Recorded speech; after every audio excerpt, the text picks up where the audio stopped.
My name's Russ Dacombe. I'm a Senior Research Associate and I work primarily in the capacity strengthening of laboratories, but also the strengthening of point of care diagnostic systems as well. I chose that discipline because I've been involved in laboratory work for a very long time. I started off in the National Health Service as a biomedical scientist, and then I went on to work in a number of developing countries managing laboratories, and then I came to Liverpool, first as a consultant in strengthening laboratory capacity, but then I moved over to research, having seen the challenges that happen in many countries in delivering diagnostics in a quality assured and efficient manner.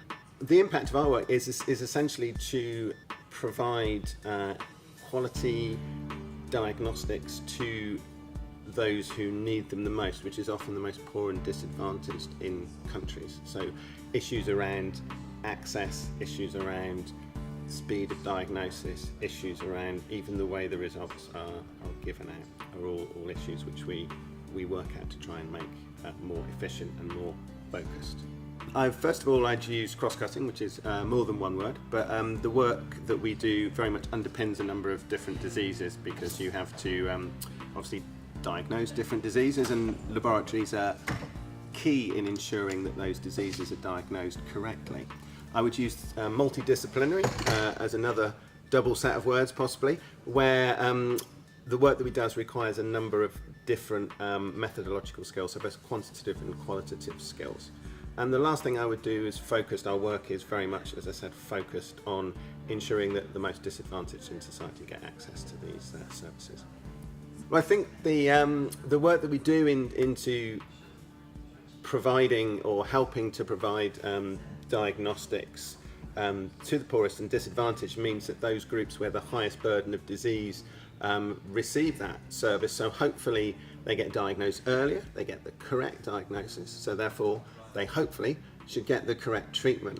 And then if they're caught early enough, they take less time off work, less mortality, so therefore the disease burden and transmission is reduced in the societies in which we work, and therefore hopefully people are more productive and are less on a knife edge as regards their economic status because of disease. And so hopefully eventually it should improve the economic output of a country. Obviously it's a very small part in the whole of that process, but you know, we feel it's an important part.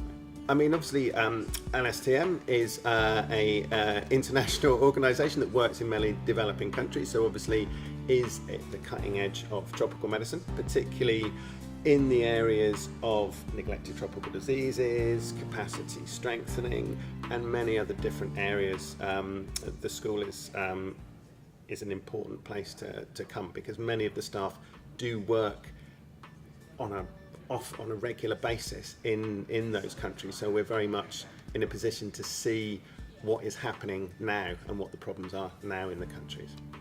With the medical bacteriology course, we do have a practical focus on it. I mean, my background, as I said, is in the laboratory.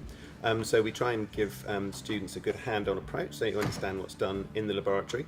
We also do it in a low-tech way, so you'd understand what would be done in developing countries. We use a case study-based approach, so you would see a case through from initial presentation to final diagnosis and treatment, and at that stage we bring in experts in those areas, so experts in respiratory medicine, experts in systemic disease, and you get the opportunity to discuss the cases with them in depth. So if you have a particular area of interest, then you get the opportunity to discuss that. So we're very open with regards to what students need to get. We also spend a whole day doing antimicrobial drug resistance, which as many people know, if you read any of the press, is a really important global problem. I think one of my favourite quotes is Einstein's quote, which if you carry on doing the same thing and expect different results, then that's madness. I think that's probably a good underpinning thing for science in general.